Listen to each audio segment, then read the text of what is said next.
Hey guys, so today's video is all about how I take a bad show and I learn to take the positives out of it and I can really grow and move forwards from it. So first of all, you have to accept it. Now with this, I normally give myself a period of time. It's normally that day where I kind of take in my emotions, I accept them, I really feel them, so they don't crop up at a later date, because you can't ignore really strong emotions because they're going to crop up eventually. So it's really important that you deal with it in that moment of time so then you can move forwards from it. It's also important to deal with it as soon as possible, because then that negativity hasn't got time to set in. And also you don't forget to do what I'm about to talk about. If you really try and do it the day of the competition or the day after the competition, it will massively help. So when it comes to accepting a failure or a bad competition, it's really important that you take full responsibility and you don't play the victim. For instance, saying that it was the judge's fault or your horse was having a bad day. There are always going to be factors that you can't control, but you really have to think, well, what could I have done and how could I have helped this situation? So as an example, I got to my regionals a couple of weeks ago and the weather was dreadful. Now the horse wasn't very happy about this, but I came out the test and it had gone really badly, and instead of going, oh, poor me, the weather was terrible, I went, okay, how can I get my horse used to going outside in these conditions, and also how could I have helped him more in this situation? So I'm taking full responsibility for what happened. Secondly, I always tell myself, and this is kind of a little pick-me-up after, that if I want to do anything of value with life, it's inevitable that I'm going to make mistakes, I'm going to have little failures along the way. The difference between successful people and unsuccessful people are successful people go, okay, never mind, I've had a mistake, how can I learn from this, how can I grow from this, let's carry on. And unsuccessful people go, that's it, I'm too scared, I don't want to go again. They get consumed by the fear of failure, they get worried about what people are thinking about them, and then they shut down all their potential. A really cool story that I also remind myself of, and I want to tell you guys about it, is about Mr. Thomas Edison. It's such a great story and I want to tell you guys it. So Thomas Edison got told by his teacher that he was stupid. He got kicked out of his first 2 jobs, and then whilst he was inventing the light bulb, he failed 1,000 times. Some people say 1,000, some people say 10,000, but that doesn't matter. He failed 1,000 times. On the 1,001th time, he invented the light bulb. So if he had given up on the 1,000th time, then, you know, he would have never been the successful person he was. So the reason I'm telling you this story is it's not how many times you fail. You can fail over and over and over again. It's that keeping going and learning from it and getting to your goal.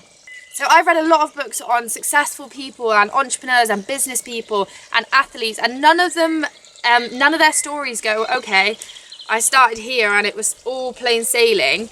There's been doubts, there's been up and downs, but they've constantly kept their goal in mind and gone, you know, doesn't matter what happens, I'm going to keep driving for it. Next up is learning from it, and this is such an important stage.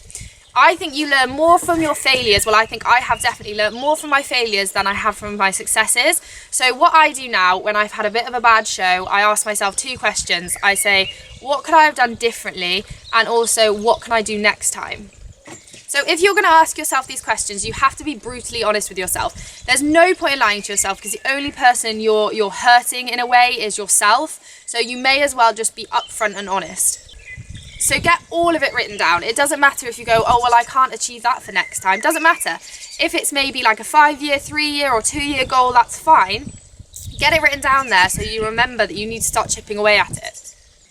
So from these questions, you're going to get your game plan. So this is like goal setting, what you're going to do, things that you can practically do to go and help, maybe change your attitude slightly on something, but it really does give you that direction. A very important key to remember with this is do not procrastinate over it, so don't put it off. If you do, you may end up not doing it at all, or you might forget a really important factor and end up not improving it for next time, and you'll get to that show and you'll go, oh, that went wrong last time and I didn't work on it. Okay, so you've accepted it's happened, you've decided everyone fails, that's fine. You've got your game plan, now how are you going to go about doing that? This is where you have to find your resources. So I'm going to tell you a few resources that I found really useful when it comes to competing and also just generally growing as a person. Try thinking outside the box with this, okay? There are so many resources nowadays with the internet People are talking a lot more. There's blogs, there's vlogs, there's books, there's people close to you as well that could probably help, but you just haven't asked them these questions. So I'll give you a few examples. After I finished the regionals and it went very wrong, I was at the show and I went, okay, this has gone wrong. My horses were very, very tense. I'm going to go and watch some other riders and see if any of them are on hot horses and see how they deal with it, how they get through the test, and try and take pointers off that. I then rung a friend and I asked her what she did with her horse in these situations, and she told me loads of new information that I hadn't actually spoken to her about, and that was really useful as well. I then spoke to one of our friends who is a judge, and she came to a few venues with me and gave me some great pointers on how I could get through the tests better, and that made such a big difference. I hadn't even thought about asking her that until it had gone wrong, and I decided that I need to switch things up a little bit. And then there's the big one, the internet. And the great thing about the internet is it's all free. There are thousands, I mean hundreds of thousands of people that post blogs, vlogs, articles, how-to videos on really useful stuff like mindset, practical tips. You've just got to go out there and find it and be quite proactive about it.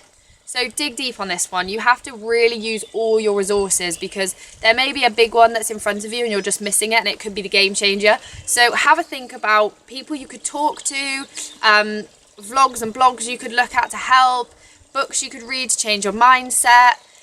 Just really look into it and try and find the way forward. So those are some of my tips about how I deal with getting over a bad show. I just want to finish by saying that nobody likes failing or making mistakes, but it's really important that you teach yourself and you study how to deal with it in the best way, because like I say, you can learn so much more from your failures than you can from your successes. So it's really important that you harness it.